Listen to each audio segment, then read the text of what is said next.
Bien, mis hermanos, gracias, buenos días. En nuestro tema de los salmos, que hemos visto de los salmos mesiánicos, quedamos pendientes de ver un detalle muy esencial dentro de los salmos mesiánicos, que es a Jesús en el orden de Melquisedec. Vamos a extender un poquito este paréntesis respecto a este Salmo 110, que fue donde nos quedamos, cuando el salmista establece esta promesa del Señor en el Salmo 110, verso 4, específicamente, cuando dice que habrá un sacerdote según el orden de Melquisedec, y establece que es para siempre. En primer lugar, el Salmo 110, verso 4, en este pasaje, hay un juramento de parte de Dios de establecer el sacerdocio de Jesús de manera eterna.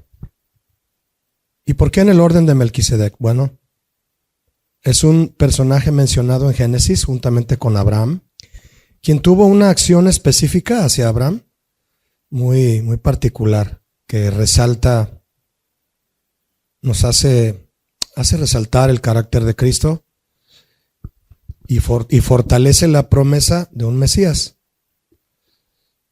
El detalle aquí es que encontramos en el Salmo de manera muy compactada esta promesa tan contundente del sacerdocio espiritual de Cristo, basándose en el comportamiento que tuvo este rey y sacerdote que se encontró con Abraham en el Génesis. Y que en primer lugar se encontró con Abraham antes de todo, ¿no? Antes del pueblo de Israel. Sabemos que Abraham tuvo a Isaac, tuvo a sus 2 hijos, y de Jacob salieron las 12 tribus de Israel. Viene la esclavitud en Egipto, la liberación, y comienza la nación de Israel a desarrollarse de forma independiente, y de ahí toda la historia hasta llegar al nacimiento de Jesús. Y en todo este trayecto de Israel, pues toda la historia del sacerdocio levítico, con el que el Señor pretendía que el pueblo tuviera un acercamiento, ¿no?, a Él, ofreciendo sacrificios y todas las tareas que se llevaban a cabo en el tabernáculo. Algo sorprendente del Salmo, mis hermanos, es la manera tan compactada en la que profetiza la postura sacerdotal de Cristo. Juró Jehová y no se arrepentirá. Tú eres sacerdote para siempre según el orden de Melquisedec. Recuerde que, lo estamos recordando de continuo, ¿no? Recuerde que todo salmo era una canción. Y hemos mencionado en algunos momentos aquí, en estas charlas que hemos tenido, que en todo tiempo una canción que exalta al Señor expresa de forma poética, aún hasta con verso y prosa, es decir, en la forma en que está estructurada una canción, expresa una verdad contundente con muy pocas palabras. Usted puede cantar una canción que realmente puede tener, vamos a ponerla así, de tamaño mediano: un verso, un precoro y un coro. Normalmente es la estructura que tienen las canciones que el Señor nos da aquí en la iglesia. A veces tienen 2 versos, es decir, 2 estrofas, un precoro y un coro. Y en esa letra de esa canción, porque estamos hablando de alabanza y de el aspecto de la alabanza dentro de los salmos, hay letra con la que se profetiza, se establece algo bíblico, por supuesto, y siempre debe ser así, totalmente bíblico, que afirma en el corazón de la iglesia las verdades de Dios, los principios de Dios, sus mandamientos. Repito, con letra compactada, ordenada. Es por eso que es todo un arte, ¿verdad?, hacer una canción. Dios da gracia y algunos hacen canciones pequeñitas, algunos hacen himnos hermosos, y hay himnos que han perdurado con el pasar de los siglos, no solo los años, ¿verdad? Y que las iglesias los han mantenido, los han arreglado con música nueva. Pero ¿cómo es que este Salmo 110 en este verso 4, con estas poquitas palabras y de manera profética poderosa, porque esto fue antes de Cristo, establece a Cristo como el sacerdote de nuestra alma, como nuestro sumo sacerdote, que es como lo describe Hebreos. Nuestro sumo sacerdote. Que por cierto dice Hebreos, puede interceder por nosotros y hacer el papel del sacerdote, es decir, de llevarnos de la mano al Padre, compadeciéndose de nosotros en todo. ¿A qué se refiere eso, entre otras cosas? Que, por ejemplo, la gente en la religión popular en el mundo van con un sacerdote a confesarse. El sacerdote, si es empático, puede percibir. En la confesión del feligrés puede percibir su arrepentimiento, que desea estar bien delante de Dios, y le da la orden de qué debe hacer. No recuerdo cómo le llaman. La penitencia, correcto. ¿Qué debe hacer para recibir el perdón de Dios y estar bien una vez más con Él? Pero la verdad es que un sacerdote de ese nivel no puede compadecerse, ¿verdad? No puede compadecerse del que se está arrepintiendo como Cristo lo hace. Y Hebreos nos pinta a Jesús como un sacerdote que sí se compadece de nosotros porque sufrió más que nosotros, ¿verdad?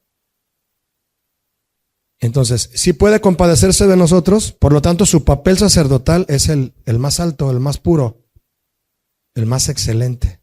Esta comparación del Salmo 110 nos dice poéticamente la posición de nuestro más alto sacerdote, a quien debemos acudir.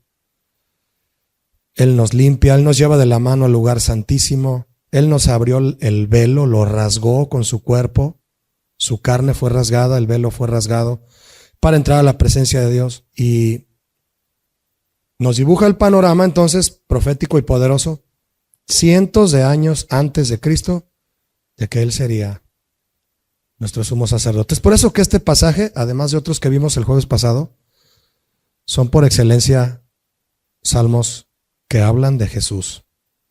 Eso hace un Mesías. Al compararlo con Melquisedec, vamos a ver algunos aspectos rápidos, solo por conocimiento, mis hermanos, porque vale la pena entender lo que usted lee en un salmo, entenderlo en lo que respecta a su historia. Es decir, el salmista escribe una canción. La pregunta es, ¿de dónde sacó los pensamientos y la letra de la canción? ¿Me explico? Fíjese cómo todo eso se transporta a la actualidad, lo hemos mencionado alguna vez, y todos los cristianos debemos estar conscientes de eso. Usted escucha una canción actual, que le dicen que es una canción cristiana, y usted debería de pensar, ¿en base a qué se hizo esa canción? Si este salmo fue escrito cientos de años antes que Cristo naciera en la tierra, porque Cristo ya estaba en su trono, ¿verdad? Y está hablándole a Cristo como el Mesías sacerdote en el orden de Melquisedec. Entonces, ¿de dónde recibió esa revelación el salmista para referirse así de Cristo? Eso te lleva a indagar en la misma palabra de Dios el contenido y el significado de una letra que un canto sostiene, para ver si lo que tú estás cantando exalta a Dios históricamente, crónicamente, o sea, todo así en cuanto a la historia y el sentido eterno, en este caso de Jesús como el Mesías eterno, así lo exaltamos. Fíjate, entre otras cosas que hace una canción así, que tú la entiendes, amplifica tu panorama de Cristo. Porque tú puedes cantar, y no me estoy burlando, tú puedes cantar como alguien que se sabe un cántico de la iglesia, de una iglesia popular, que lo cantas a la hora de la comunión. No lo hago por burla, créame. Lo hago por ser objetivo y examinar. Entonces, Cordero de Dios, que quitas el pecado del mundo. Una canción popular. Muchos ni siquiera saben de quién fueron esas palabras, ¿verdad? ¿De quién fueron? De Juan el Bautista. ¿Y por qué? ¿Por qué es el Cordero? Tú le preguntas a alguien, ¿por qué le dices a Jesús el Cordero de Dios? Pues no sé, fíjate. ¿Cómo que Cordero? ¿Qué es un Cordero? Pues es un borreguito. con ciertas características. Entonces ahí te vas y tienes que investigar por qué Jesús es un cordero, ¿verdad? Entonces, lo que hay detrás de esa letra en la canción te amplifica el conocimiento de Cristo y por lo tanto tu adoración. Y por lo tanto tu búsqueda de su rostro, tu dependencia de Él, tu apego, tu enamoramiento. Sí, y la lleva, mi hermana, la lleva en una seguridad de a quién esto esté sirviendo y adorando. A un ser eterno, que no tiene principio ni fin. Entonces, volteas hacia el cielo y dices, ¿dependo de Él? No, pues ya la tienes hecha, ¿no? Y ves los milagros. O sea, en el momento de escasez, alguien te llama y te envían una ofrenda, te llevan una despensa y dices, ¿quién hace eso? El Dios eterno, que te conoce desde arriba y conecta las cosas para llevarte en bendición por la obediencia que has tenido, pero estás dependiendo de Él. Fíjate la gracia que tiene la letra de una canción, que habla de alguien que ni siquiera ha nacido en la tierra, pero cuando nazca va a ser el sumo sacerdote por la eternidad. Habla de Jesús, sacerdote en el orden de Melquisedec. Melquisedec significa rey de Salem y rey de justicia. Rey de Salem y rey de justicia. Es un personaje que se le apareció a Abraham para bendecirlo. Está en Génesis capítulo 14. Abraham fue a una batalla. En su juventud fue un hombre de batalla. Génesis 14. Y bueno, Abraham se trajo un botín de la batalla. Ganó la batalla, se trajo un botín. Y bueno, iban también ahí sus parientes. Iba Lot. ¿Se acuerda de Lot? Era su sobrino, que después se quedó viudo, ¿verdad? Y hizo una cosa tremenda con sus dos hijas, ¿no? Horrible, horrible, horrible. Pero bueno, es otro tema, ¿no? Dice Génesis 14:17 que cuando volvía de haber derrotado al pueblo en la batalla, Kedorlaomer, perdóneme, derrotó a Kedorlaomer y de los reyes que estaban con él, Dios le dio la victoria ahí. Dice, salió el rey de Sodoma a recibirlo al valle de Sabe, que es el valle del rey. Bueno, se trajo el botín y dice el verso 18, entonces Melquisedec, rey de Salem y sacerdote de Dios Altísimo, ¿ya vio lo que sacó? ¿Le dice algo eso? ¿Qué sacó Jesús en la última cena? Pan y vino. Fíjese, el mismo libro de Hebreos expresa que no se sabe mucho de Melquisedec. Dice, no se sabe dónde nació ni cuándo murió. Es por eso que hay teorías de que fue le llaman cristofanía, una aparición de Cristo mismo con Abraham. Pero es una teoría, ¿verdad? Pudo haber sido en realidad un sacerdote de aquel tiempo que, tal como lo dice su nombre y lo describe la hipótesis bíblica en los libros del Nuevo, en Hebreo sobre todo, que en su comportamiento fue un tipo de Cristo. Y por lo que muestra y lo que hizo con Abraham, cómo es que tuvo esta comunión con él, el salmista lo compara y dice, así como fue Melquisedec, así será nuestro sacerdote. Así será. Así nos va a bendecir. Y será un rey de justicia y rey de paz. O sea, todo encaja, ¿verdad? Todo encaja aquí. En aquel tiempo, el pan y el vino, como hasta ahora en muchas comarcas conservadoras, ¿verdad? En Israel todavía, en la iglesia todavía hacemos uso de pan ácimo, aunque no tiene que ser un pan específicamente, ¿verdad? Yo he ido a iglesias en donde sus recursos son muy bajitos y quiebran galletas saladas para hacer la comunión con jugo de uva. Pues eso no es lo que importa, ¿verdad? Lo que importa es que cuando masticas el pan, estás recordando cómo Cristo fue torturado, ¿no? El pan masticado y beber su sangre simbólicamente, ¿no? Entonces, en ese sentido, todavía es un símbolo que se conserva. Esta cultura que tuvo Melquisedec con Abraham lo hizo tener comunión con él. Ahora, note usted qué representa Abraham aquí. ¿Qué representa respecto a, iba a decir todo, pues sí es todo. ¿Qué representa? Pues todo. Es el inicio de todo, ¿no? Todo. De él salió el Israel. De él salieron todos. Es el padre de todo. Es el padre Abraham, ¿verdad? Y espiritualmente nosotros también somos descendientes. Por eso cantamos la canción Nuestro Padre Abraham, ¿verdad? Como los niños. Ahora ya le tomamos sentido a esa canción, ¿verdad? Fíjese nomás, ¿quién la habrá compuesto? No sé si es de dominio popular esa cancioncita, pero es una canción extremadamente profunda. Tiene muchos hijos nuestro padre Abraham. Uno de ellos hoy. Tuvo que haber sido un teólogo el que hizo esa pequeñita canción. Y la cantan los niños, ¿la entienden los niños? Se lo tienes que explicar para que canten con el entendimiento. Si tú cantas el Salmo 110, verso 4, tú eres sacerdote para siempre en el orden de Melquisedec, te vas a dar cuenta que estás exaltando a Jesús en una forma que dices, ¿lo estaré entendiendo mientras lo canto? ¿Entiendo esa profundidad? ¿Te imaginas cuando Jesús llegó y le dijo a Natanael, cuando estabas allá en la higuera, todo renegando y pensando en qué ibas a hacer de tu vida, yo te vi? Imagínese Natanael, ¿cuándo me viste? Yo no te vi a ti, yo sí te vi. ¿Se imagina? O sea, por favor, dices, ahí está el Dios eterno, ¿no? El Hijo de Dios, Jesús, con Abraham. ¿Habrá sido una cristofanía? Bueno, ¿podemos creerlo? ¿Asegurarlo? Pues no tanto, discutirlo, menos. El caso es que Jesús se asemeja a este, y el escritor a los Hebreos, todo esto lo explica Hebreos 7, anótelo ahí para que usted lo lea un día, tenga tiempo. En Hebreos 7, en una pequeña parte ahí del libro, de este capítulo,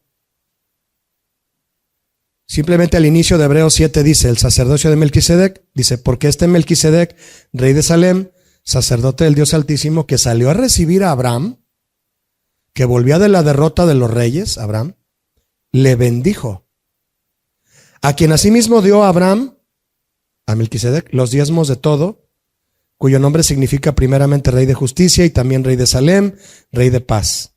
Y miren lo que dice Hebreos 7:3, sin padre ni madre, sin genealogía, que ni tiene principio de días ni fin de vida, sino hecho semejante al Hijo de Dios, permanece sacerdote para siempre. No sabemos quién escribió Hebreos, pero sabemos que hay sabiduría aquí respecto a la interpretación de este personaje a quien tipifica a Jesucristo. Volviendo a Génesis, ahí 14 donde estábamos usted y yo, fíjese cómo este respaldo histórico de Melquisedec nos abre el panorama claro de la obra de Cristo como sacerdote. Hace algunos sábados, su servidor compartió un tema que se llamó Jesús nuestro sumo sacerdote. Expliqué muchas cosas de esta área. Si usted gusta escucharlo, lo prediqué creo que hace 3 sábados más o menos, 4 sábados. Y debido a que el pastor Chuy nos estaba compartiendo de cristología, entonces empezamos a meter algunos temas que complementaran las facetas de Cristo, y una de sus facetas es que Cristo es sumo sacerdote. Pues Cristo es todo, ¿verdad? Cristo es pastor, maestro, profeta, evangelista y sacerdote sobre todo, ¿verdad? Sacerdocio es un ministerio que abarca a todos los demás. Entonces, fue fascinante para mí leer todo esto, mis hermanos, y entender, aplicado a nuestra clase de los salmos, como le dije hace un momento, entender a dónde nos puede llevar una letra de una canción. Simplemente ese detalle que mencionamos de la cancioncita de nuestro padre Abraham, ¿verdad? Tiene muchos hijos, tiene. Uno de ellos hoy. ¿Por qué dice uno de ellos hoy? Habla de descendencia. Entonces, le ofrece pan y vino a Abraham. Estoy nuevamente en Génesis 14:18, lo cual representa la comunión que Cristo tendría con su iglesia, la cercanía. Voy a venir a tener comunión contigo. Y esto habla de la libertad que Cristo traería a la iglesia para llevarla a tener comunión directa con el Padre. Abraham representa todo el cristianismo global. A todos los que creen en Cristo, se acercan a Cristo, creen en Él. Entonces, aquí Cristo se está acercando al cristiano, a ti, a mí, a decirte, traigo mi pan y mi vino contigo, comunión contigo. Quiero estar cerca de ti. Comunión lo dice todo, mis hermanos. Es otra cualidad de un canto cristiano, ¿no lo cree? Cuando usted exalta al Señor en alabanza y adoración, una de las cosas que usted debe experimentar es comunión con Dios. Yo veo a veces a la iglesia desde la plataforma adorando al Señor y sin que nadie dé una orden, la gente alza sus manos, están así con los ojos cerrados, cantando la canción con intensidad, con entendimiento, con conciencia. Entonces eso habla de una adoración en comunión. En comunión. Y cuando tú entiendes esta y otras muchas facetas de Cristo y lo estás adorando a Él, tu comunión se hace más profunda. Y por lo tanto, cuando lo buscas en oración, en tu casa, tienes tu devocional con Él, cada vez tu comunión es más especial, porque le hablas a Cristo conociéndolo más. Él te conoce a ti. El reto es que nosotros sepamos quién es Él en todas sus facetas. De recién que vienes a Cristo, sabes que Él es tu Salvador, ¿verdad? Pero ¿sabías que Él es juez también? Entonces es otra faceta ahí a la que le tienes temor, un temor reverente. ¿Sabías que Él es sacerdote? ¿Por qué? Porque Él me acercó al Padre y nadie lo pudo haber hecho más que Él. Yo soy el camino, la verdad y la vida y nadie viene al Padre. Soy el único sacerdote que te puede llevar. Soy el único sacerdote que ofrece sacrificio en el altar tan perfecto que mi sangre a la hora de ser rociada te limpia de todo pecado para siempre. Sacerdote perfecto, ¿no? Entonces, al conocer a Cristo, nos lleva a una comunión más profunda con Él. Mis hermanos, la iglesia debe de ir en esta comunión profunda cada vez más. Y la alabanza forma parte de eso. El libro de los Salmos, entonces, como libro de la alabanza, ha sido parte de la historia de Israel y de la iglesia para su crecimiento, su entendimiento, profundizar en el conocimiento de Dios, para que cuando estemos en la eternidad con Él, imagínense, lo vamos a adorar cara a cara. Que tú veas cara a cara a Jesús y digas, no aprendí ni la milésima parte de quién eres tú, Señor, pero sí supe bastante, ¿no? Ahora lo vas a ver y vas a decir, Él es mi sacerdote, mi salvador, mi profeta, mi maestro, mi buen pastor. Y no vas a terminar de describirlo, ¿verdad? Eso es adoración, mis hermanos. Así es, mi hermana, el tiempo de la adoración tiene que ser muy especial siempre.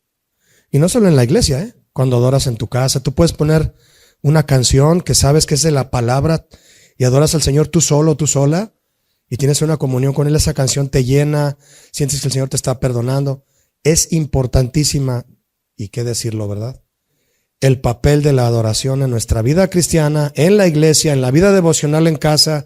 ¿Qué escuchas? Además de estar estudiando la Biblia, ¿qué alabanzas escuchas? Claro, no es para que nos hagamos meticulosos y, a ver, esa alabanza, ¿es de Dios o no es de Dios? Bueno, es bueno escudriñar y saber de dónde proviene, ¿no? Pero ser sencillos también y decir, estamos exaltando al Señor. Hay cantos en todos los estilos, lo hemos dicho, ¿no?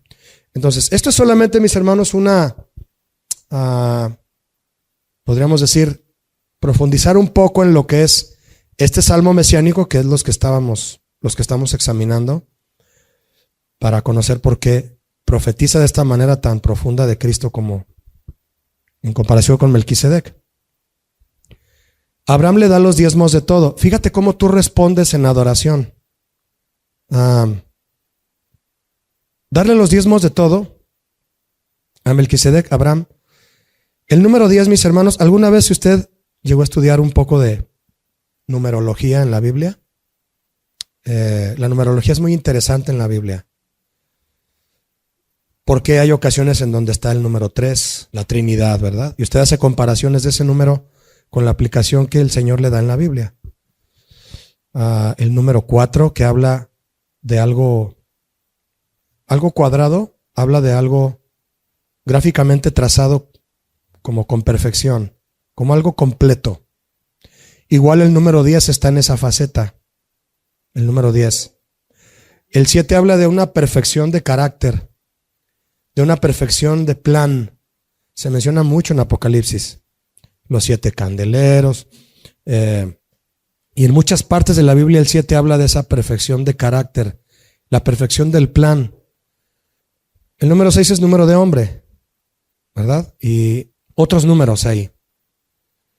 Entonces, el hecho de que le dio la 10ª parte del botín habla de una ofrenda completa. Tal vez no perfecta, pero de una ofrenda completa.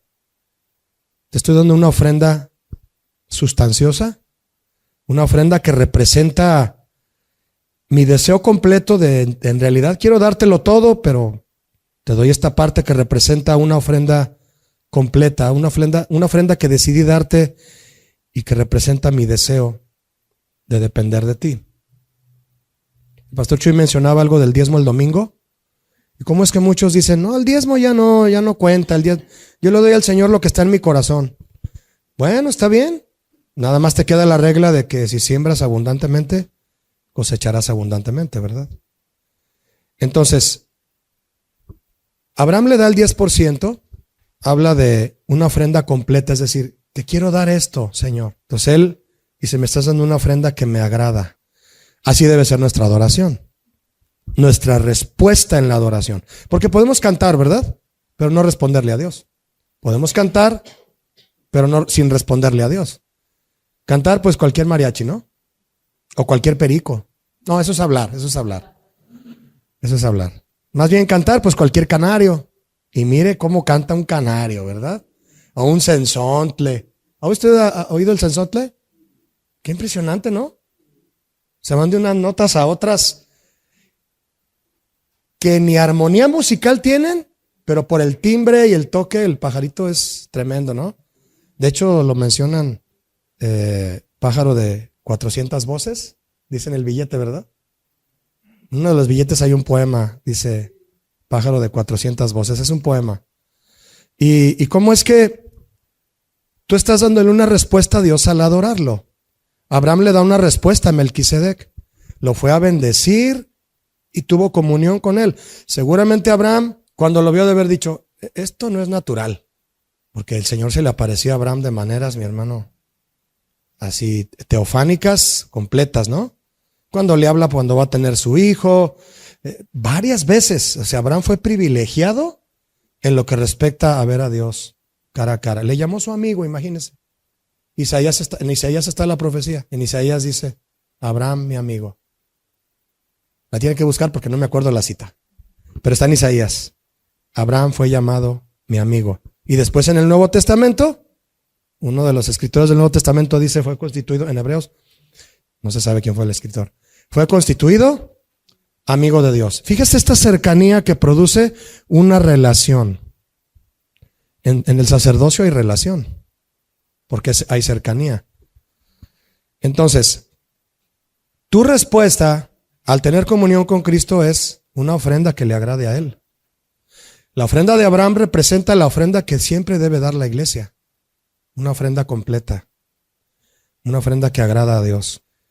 Números completos. Números que determinan un acto completo, perfecto.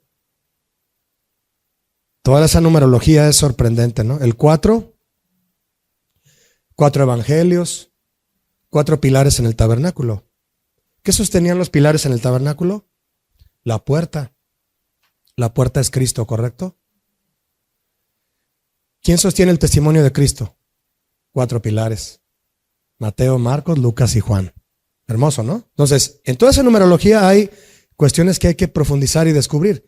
Entonces, en este caso, repito, la respuesta de Abraham es, te doy una ofrenda por la bendición. La respuesta a la bendición de Dios, mis hermanos, es adoración, pero una adoración completa. Completa. Le dio el diezmo. Si le das el diezmo a Dios, ¿qué le das? Pues obediencia a sus 10 mandamientos, ¿no? Por decir algo, ¿no? Ahora sí que los 10 mandamientos, el decálogo, fíjese, es el diezmo de la ley. Porque hay leyes civiles y hay leyes morales y hay leyes ceremoniales. Nos platicaba de eso también el pastor Chuy el domingo. Leyes ceremoniales, leyes civiles, leyes morales. Bueno, las leyes ceremoniales quedaron como símbolo y figura. No todas se realizan ya. Por costumbre en Israel hacen algunas, ¿no? Algunos judíos mesiánicos les llaman. Yo tengo amigos judíos mesiánicos que alguna vez fui a su iglesia y es sorprendente, ¿no? Tienen ahí un candelabro y tienen representaciones hermosas, pero exaltan a Cristo. y tienen la fiesta de los tabernáculos y celebran cosas, celebran la cena de la Pascua, sabiendo que ese cordero de la cena es Cristo, ¿verdad? Pero las leyes civiles y las morales están vigentes. Los 10 mandamientos están vigentes, ¿qué cree usted?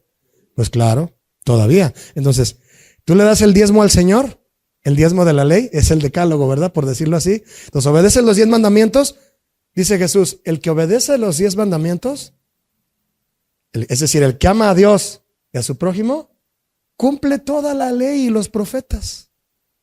Significa que al amar a Dios y a tu prójimo, cumples todos los mandamientos, porque no ofendes a tu prójimo en nada. Y amas a Dios. Entonces amas a Dios y a tu prójimo, ya, es todo lo que el Señor pide de ti. Y no me sé de memoria los 10 mandamientos, ¿eh? No, yo sí, es un ejemplo. Pues no creas si me los pregunta ahorita de corrido. Pero si amas a tu prójimo, los cumples en automático, son del 5 al 10, porque del 1 al 4 tienen que ver con Dios y del 5 al 10 con el prójimo. Entonces Abraham le da el diezmo, le agrada la obediencia de Abraham. Y vaya que lo obedeció, ¿verdad? Lo obedeció en salirse de su tierra sin preguntar. Lo obedeció en sacrificar a su hijo sin preguntar, etcétera, etcétera. Repartió las tierras con los que se estaban peleando por allá, ¿verdad? Llegó y dijo, ¿por qué se están peleando los pastores de su sobrino, ¿verdad? Con los de él. No, miren, todo lo que vean allá y agarren, que sea suyo, lo que acá de este lado. Y dice que Lot, ¿qué agarró? Allá las laderas de Sodoma y Gomorra, ¿verdad? Y ahí está la historia de ahí en adelante. El caso es que Abraham obedeció. Él dio su diezmo. Tu diezmo, mi hermano, es tu obediencia completa. Sí, pero en dinero no. Está bien. Hay una historia que he contado algunas veces, solo que necesito buscarla en la inteligencia artificial porque olvidé el nombre del empresario. Un empresario muy famoso americano de hace muchos años, que se hizo tan rico y amaba tanto la iglesia que empezó a dar más del diezmo. Dios le dice, es que Dios me da tanto y la iglesia apoyaba misioneros en un sistema misionero de Estados Unidos de antaño. Estados Unidos envió misioneros durante muchos años a muchas partes del mundo. ¿No le tocó a usted ver alguno? En mi casa hospedamos a uno. A mi mamá le gustaba ser muy hospedadora y le dimos hospedaje. Mi mamá le dijo, vente, para que se llamaba Beverly ella, de Oklahoma. Y ella venía y visitaba iglesias y tenía que dar su reporte. Muy trabajadora ella. Y por cierto se casó con un pastor mexicano. Este hombre empresario en Estados Unidos, Dios le empezó a prosperar tanto que él dijo, no, voy a dar el 20% de mis ganancias. Y Dios le daba más y más, hasta que dio el 80% de sus ganancias. De su utilidad bruta de él daba el 80%, o sea, el ochentiesmo. El ochentiesmo, ¿se dirá así? ¿Quién sabe? Y un día alguien de la iglesia le preguntó, Señor, no me acuerdo el apellido, lo voy a buscar, mis hermanos, se los debo, pero es un apellido famoso. ¿Por qué usted da el 80% y solo se queda con el 20%? Y él respondió, pues porque de algo tengo que vivir. Ahí está la respuesta, se las dejo. Se me quedan viendo así como, ¿y qué más? Él quería quedarse solo con lo que era necesario para vivir y lo demás a la obra de Dios. Que lo hable, ¿no? Una ofrenda completa. Yo platicaba hace un momento con el grupo de aquí del Auditorio Menor.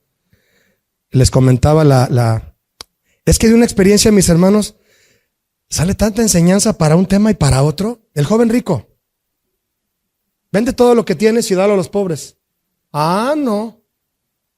¿Y cómo se fue? Triste. Dice el pasaje, se fue triste. Y Jesús le dijo, vende todo. Y no solo le dijo, vende lo que tienes y dalo a los pobres, le dijo, y sígueme. Eso era lo grandioso. Solo que para muchos no es tan grandioso, ¿verdad? Y sígueme. No, es que si te sigo, Señor, mira a tus discípulos cómo andan. Con sandalias de San Juan de Dios y perdón. No, yo así no, yo traigo mi caballo de andaluz, mi Ferrari, que lo dejó en doble fila para bajarse a ver a Jesús, ¿verdad? Con los guaruras ahí todos, hablándose, impresionando a todos. Ya llegó el joven rico. ¿Qué quería? Pues hablar con Jesús, pero se fue triste. ¿Sabe por qué se habrá ido triste? porque no siguió a Jesús, ¿por qué otra cosa? ¿Verdad? Pero no se dio cuenta. Es en ese sentido que no supo darlo, no supo adorar a Jesús como debía. Creyó que hacía bien las cosas para Jesús solo con sus obras. No, todo lo he cumplido desde mi juventud, ¿verdad? Bueno, no, haz esto y haz esto. Ahí está el requisito de Dios. Hay personas a las que les cuesta más, a otros no tanto, pero todos debemos ir aprendiendo para que nuestra respuesta a Melquisedec sea completa.